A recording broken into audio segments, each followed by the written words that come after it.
اسرائیلی forces نے Hamas کی تقریباً 3 درجن سرنگوں کو مسمار کیا، جس سے گروپ کی بڑے پیمانے پر دہشت گرد حملے کی صلاحیت میں رکاوٹ پیدا ہوئی۔ کم از کم 7 اکتوبر 2023 تک، جب حماس نے ہولوکاسٹ کے بعد یہودیوں کا ایک ہی دن میں سب سے بڑی تعداد میں قتل عام کیا، یعنی 1400 سے زائد اسرائیلیوں کی ہلاکت۔ 2014 کے اسرائیل کے غزہ پر زمینی حملے سے شروع ہونے والی یہ جنگ 50 دن تک جاری رہی۔ پھر 26 اگست کو اسرائیل اور حماس نے جنگ بندی پر اتفاق کیا، لیکن اب کی بار حماس اور اسرائیل کے درمیان جاری تنازع کے 2 ہفتوں سے بھی کم عرصے میں اتنے فلسطینی اور اسرائیلی شہری مارے جا چکے ہیں جو پچھلی بار کی جنگ کے 50 دن میں مارے گئے تھے۔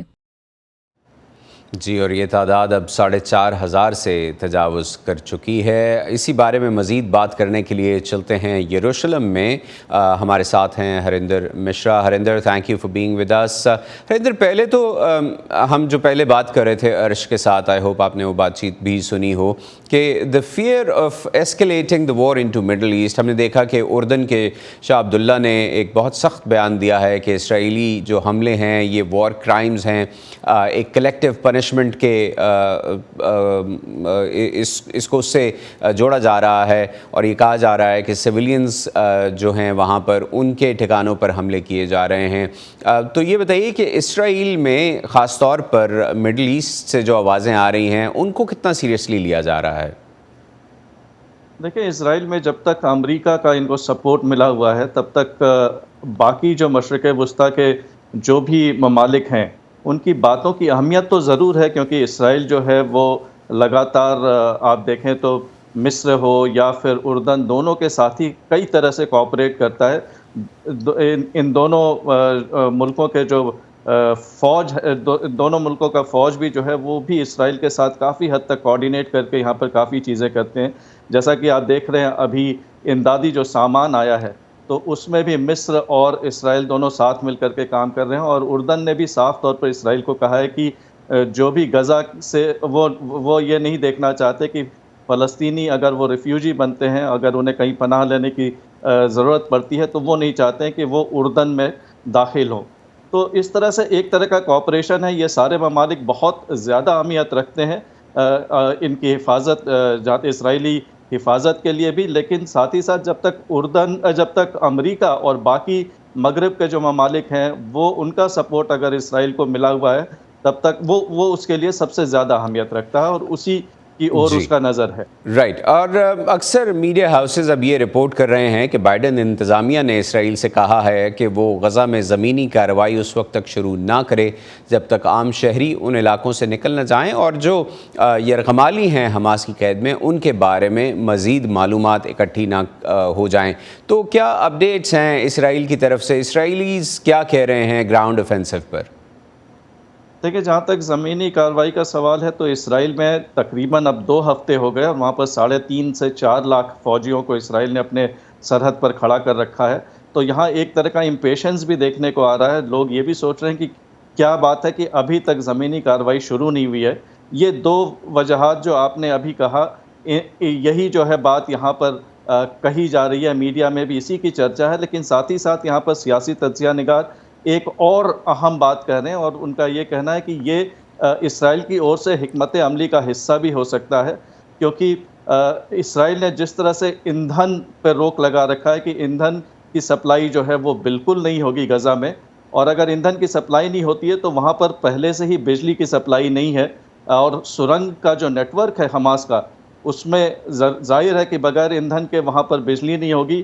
تو اسرائیل کہ کچھ جو ہیں یہاں پر جو تجزیہ ہیں وہ یہ کہہ رہے ہیں کہ ان کے پاس کوئی چارہ نہیں ہوگا، انہیں سرنگ سے باہر نکلنا ہوگا، اور اگر وہ سرنگ سے باہر نکلتے ہیں اور اسرائیل زمینی کارروائی شروع کرتا ہے تو اسرائیلی فوج کو ایک ایڈوانٹیج ملے گا۔ تو یہ حکمت عملی کا بھی حصہ ہو سکتا ہے۔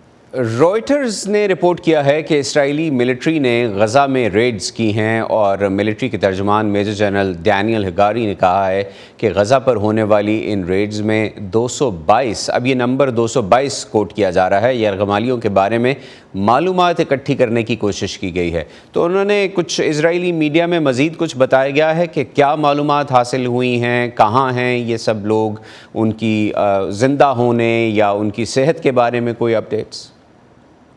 جی، میں بھی لگاتار یہاں پر اسرائیلی فوج کے ترجمان سے بات کرتا رہا ہوں، اور ان کی اور سے آپ نے جیسا کہا کہ اب بتایا جا رہا ہے کہ 222 کیپٹیوز جو ہیں وہ آئیڈینٹیفائی کیے جا چکے ہیں. وہ کس حالت میں ہیں اس کو لے کر کے کوئی سٹیک کوئی ڈیفینٹ جو ہے جانکاری نہیں ہے اسرائیلی فوج کے پاس، لیکن یہ کئی طرح سے جو ہے ڈیٹا یہاں پر ان کے پاس جو آ رہا ہے اس پر وہ نظر رکھتے ہوئے پھر وہ اس طرح کا جو ہے وہ اس طرح کی بات کر پا رہے ہیں. وہ کیا سنکھیا کیا تعداد ہے وہ اسے اسرٹین کر پا رہے ہیں. تو یہ جو پروسیس ہے یہ ابھی لگاتار جاری رہے گی، لیکن یہ کس حالت میں ہے، اس میں کتنے جو ہیں وہ زخمی ہیں یا کتنے لوگ جو ہیں اس میں مارے جا چکے ہیں، کیونکہ یہاں سے کچھ لاشیں بھی جو ہیں وہ لے کر کے حماس کے کارکن گئے تھے. تو اس کی ابھی کوئی جو ہے اس کو لے کر کے کوئی صاف بیان نہیں آیا ہے. 222 لوگ یہ کہا جا رہا ہے کہ یہ طے ہے کہ 222 کی جو سنکھیا ہے یہ صحیح ہے، لیکن اس میں بھی اضافہ ہونے کی ابھی بھی گنجائش ہے. رائٹ، بہت شکریہ ہریندر، آپ ہمیں جوائن کر رہے تھے یروشلم سے اور ہمیں اپڈیٹس دے رہے تھے. Thank you so much for being with us. اسرائیل حماس جنگ نے امریکہ بھر کے کالجز اور یونیورسٹی کے کیمپسز پر طلبہ کو متحرک کر دیا ہے. ایسے میں جب یہ نوجوان اپنی رائے کا اظہار کر رہے ہیں، تحفظ، آزادی اظہار کے حقوق اور یہاں تک کہ مستقبل میں مظاہرین کی ملازمت کے امکانات پر بھی سوال کھڑے ہو رہے ہیں. آخر ہو کیا رہا ہے امریکہ میں اور اس کے یونیورسٹی کیمپسز میں؟ جانیے اس رپورٹ میں. نیو یارک شہر میں کالج کیمپسز پر اسرائیل حماس جنگ پر تناؤ پیدا ہو گیا ہے. اسے یونیورسٹیز کے ایک ایسے سٹیج کا کام دینے کی سوچ پر سوال اٹھ رہا ہے جہاں متنوع خیالات کا آزادانہ تبادلہ ہو سکے. کولمبیا یونیورسٹی میں مظاہروں میں اسرائیل نواز اور فلسطینیوں کے حامی طلباء آمنے سامنے تھے. ان میں سے کچھ کو بقول ان کے یونیورسٹی کی اسرائیل نواز بیان بازی سے خود کو نظر انداز کیے جانے کا احساس تھا. واضح طور پر ہم سب تشدد کے خلاف ہیں، لیکن ہم صرف یہ مطالبہ کر رہے ہیں کہ فلسطینی شہریوں کی زندگیوں کو بھی تسلیم کیا جائے. میں سمجھتی ہوں کہ ایک متنوع کمیونٹی کے رہنما ہونے کے ناطے یونیورسٹی قیادت سے یہ توقع رکھنا جائز ہے کہ وہ تمام طلباء کے درد کو تسلیم کریں گے. بہت سے کیمپسز میں یہ ایک تناؤ کا وقت ہے. آزادی اظہار اور تعلیمی ماہر کرسٹن شاورڈین کہتی ہیں کہ تعلیمی اداروں میں طلباء کو اپنے خیالات کا اظہار کرتے ہوئے خود کو محفوظ محسوس کرنا چاہیے. کالج کیمپسز واقعی کیمپس میں ہر کسی کی رائے کی آزادی کے تحفظ کے لیے بہت کچھ کر سکتے ہیں. یہ واقعی ان کی ذمہ داری ہے. اس کو پورا کرنا، اس بات کو یقینی بنانا کہ ہر کسی کو اظہار رائے کی آزادی، احتجاج کا حق اور یہ حق ہو کہ ان کی آواز سنی جائے، بہت زیادہ اختلاف ہوتے ہوئے بھی. New York university school of law میں ایک طالب علم افسر کے اس بیان کے بعد کہ جانی نقصان کی تمام ذمہ داری اسرائیل پر عائد ہوتی ہے، ایک ممتاز قانونی فرم نے اس طالب علم کو دی گئی ملازمت کی اپنی پیشکش واپس لے لی. ملک بھر میں ہمیشہ کلاس روم میں، پارک میں، کوارٹز اور کالج کیمپس میں مباحثے جاری رہیں گے. یہ ویسا نہیں تھا. یہ یہودی لوگوں پر ایک منظم حملہ تھا. جہاں کالج منتظمین ایک ہی وقت میں مذمت اور تسلیم کیے جانے کے مطالبات سے نمٹ رہے ہیں، دوسروں کو خدشہ ہے کہ آواز اٹھانے کی بڑی قیمت ادا کرنا پڑے گی، بشمول نیو یارک یونیورسٹی کے طالب علم ٹریور کے، جنہوں نے صرف اپنا پہلا نام بتایا کیونکہ وہ دوسرے طلباء کا نشانہ بننے سے ڈرتے ہیں. میں اس بارے میں اپنی رائے کا زیادہ اظہار نہ کرنے کی کوشش کرتا ہوں کیونکہ بہت سی باتوں کا لوگ غلط مطلب لے سکتے ہیں. ہارورڈ یونیورسٹی میں 30 سے زائد طلباء گروپوں کے دستخط شدہ ایک کھلے خط کے نتیجے میں کچھ طلباء کو کھلے عام نشانہ بنایا گیا اور ان کی ذاتی معلومات کو عوام تک پہنچایا گیا. اس خط میں اسرائیل کو دہشت گردانہ حملوں کے لیے ذمہ دار ٹھہرایا گیا تھا. صورتحال کے ممکنہ منفی اثر کے پیش نظر تعلیمی اداروں کے منتظمین سے مزید اقدامات کے مطالبے بڑھ رہے ہیں. وہ اس بات کو یقینی بنانے کے لیے بہت کچھ کر سکتے ہیں کہ ہر کوئی یہ سمجھے کہ آزادانہ رائے میں کیا شامل ہے اور کیا نہیں. یہ کیمپس میں کیسی صورتحال پیدا کر سکتی ہے. یہ تعلیم فراہم کرنے کا ایک موقع ہے اور در حقیقت اعلیٰ تعلیمی ادارے اس کے لیے مثالی ہیں کیونکہ ان کے پاس وسائل ہیں، ان کے پاس سمجھ ہے، ان کے پاس کیمپس میں ان اصولوں کو سب کو سمجھانے کی مہارت ہے. مطلب یہ ہوا کہ کالج اور یونیورسٹیز میں یہ تعلیم دیے جانے کی فوری ضرورت ہے. ٹینا ٹرین کی رپورٹ کے ساتھ عائشہ خالد، وائس آف امریکہ.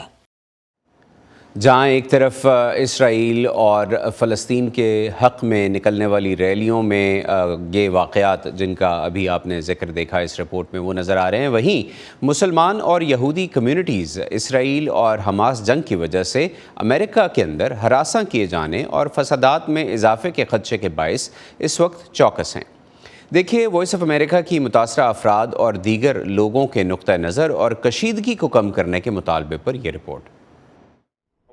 اسرائیل حماس جنگ کے آغاز کے بعد سے امریکہ میں مسلمان اور یہودی کمیونٹیز نفرت پر مبنی جرائم کے خوف سے چوکس ہیں۔ تازہ ترین مبینہ نفرت انگیز جرائم کے متاثرین میں سے ایک 6 سالہ مسلمان بچہ ہے جسے ہفتے کے دن 14 اکتوبر کو ریاست الینوائے میں چاقو کی وار سے قتل کیا گیا تھا۔ صدر جو بائیڈن نے اس بچے کے قتل کی شدید مذمت کی اور اپنی حکومت کو ہدایت کی ہے کہ وہ اس بچے کے قتل جیسے واقعات کو روکنے اور کسی بھی طرح کے ابھرتے ہوئے خطرات کی روک تھام کو ترجیح دیں۔ فدویٰ حسن کی پیدائش امریکہ میں ہوئی اور ان کے رشتہ دار اب بھی فلسطینی مغربی کنارے میں موجود ہیں۔ وہ نہ صرف ان کے بارے میں بلکہ امریکہ میں بڑھتی ہوئی کشیدگی کے بارے میں بھی فکر مند ہیں۔ کوئی بھی عورت جو حجاب پہنتی ہے یا یہاں تک کہ وہ لوگ بھی جو ہماری عبادت گاہوں میں نماز ادا کرنے آتے ہیں تو اب ہمیں فکر کرنا ہوگی۔ ہمیں ہمیشہ تشدد کے حوالے سے فکر رہی ہے۔ لنڈا شپیرو کا کہنا ہے کہ ان کی یہودی برادری کے ارکان میں خوف اور اضطراب بڑھ رہا ہے اور شمالی ورجینیا میں ان کی عبادت گاہ نے حفاظتی اقدامات سخت کر دیے ہیں۔ ہمیں الزام تراشی یا نفرت انگیز تقریر میں ملوث نہیں ہونا چاہیے۔ ہمیں خود کو اور باقی سب کو یاد دلاتے رہنا ہے کہ اس سب کی ذمہ دار حماس ہے۔ ایف بی آئی کی تازہ ترین اعداد و شمار کے مطابق امریکہ میں یہودیوں کے خلاف نفرت پر مبنی جرائم میں حالیہ برسوں میں اضافہ ہوا ہے۔ صرف پچھلے سال 36% اضافہ ہوا۔ مسلم مخالف واقعات بڑی حد تک مستحکم رہے ہیں، سال میں 200 سے کچھ کم۔ لیکن تجزیہ کار خبردار کرتے ہیں کہ عام طور پر جب غیر ملکی تنازعات پیدا ہوتے ہیں تو یہ تعداد بڑھ جاتی ہے۔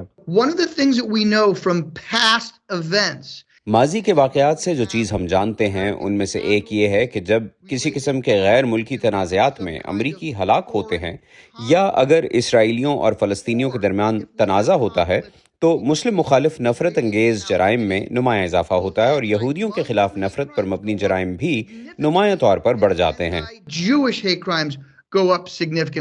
امریکی مسلمانوں کی ایک نمائندہ تنظیم کونسل آن امریکن اسلامک ریلیشنز یا کیئر نے وائس آف امریکہ کو بتایا کہ جنگ کے آغاز کے بعد سے ٹارگٹ کیے جانے والے افراد کی ایک بہت بڑی تعداد نے اس سے رابطہ کیا ہے۔ لیکن کیئر کے research and advocacy director Corey Saylor نے کہا کہ تشدد کی مذمت کرنے کے علاوہ متعلقہ فریقوں کو مشرق وسطی کے تنازع کی بنیادی وجوہات پر توجہ دینی چاہیے۔